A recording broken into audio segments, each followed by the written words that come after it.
সম্পূর্ণ অবৈজ্ঞানিকভাবেই করা হচ্ছে রাস্তার কাজ, আর যার কারণে এবার হয়রানির শিকার হতে হচ্ছে সাধারণ জনতাকে।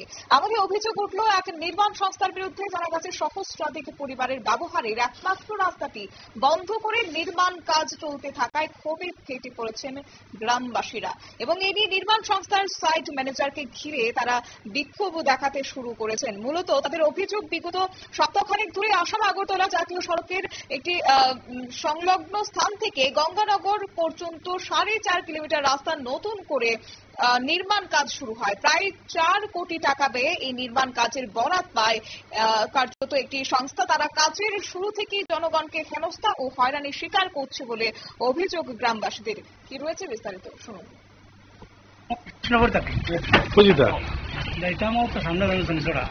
রাস্তা তো জানি না, তো এখনো তো গেট ফেলে থাকলে তো আমরা আইলাম না।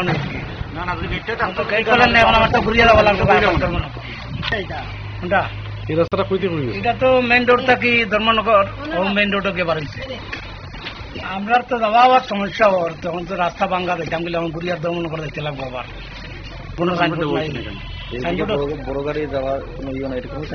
নাই নাই, এখন তো আবার যাইতে লাগবো গুড়িয়া। আমরা তো তখন আমরা আইসি ধর্ম থেকে আইয়া, এখানে তো রাস্তা পুরা বন্ধ। এখন যাওয়াটা আবার ঘুরিয়ে যাওয়া লাগবে ধর্ম রিটার্ন হওয়ার রাস্তা। এটাই সমস্যা। এখন তো যাওয়া কেমন এখন রাস্তা নাই, তখন রাস্তা কাজ চলে, এখন কাজ চলে পুরো রাস্তা বন্ধ হয়ে গেছে। তারা তো সাইডে ভাই রাস্তায় তো আসিল, রাস্তা তো নাইও, রাস্তা আস্তা কাটি লিছে পুরা। এটা আজ 3-4 দিন হয়ে যায়। যাওয়া সমস্যা, যাওয়া তো পারবো না, বন্ধ পুরা যাওয়া কর না।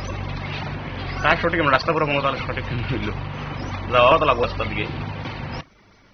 আপনারা শুনলেন তাদের বক্তব্য এবং তারা জানান যে রাস্তার পাশে জলের পাইপলাইন কেটে দেওয়া হয়েছে, পানীয় জলের থেকে বিচ্ছিন্ন রয়েছে গ্রামবাসীরা। তাছাড়া এই মূল সড়কটির মাধ্যমে কালভার্ট নির্মাণের নামে রাস্তাটি পুরোপুরিভাবে বন্ধ করে দেওয়া হচ্ছে। তবে এখন দেখার বিষয় স্থানীয়দের সমস্যা সমাধানে কি উদ্যোগ গ্রহণ করা হয়।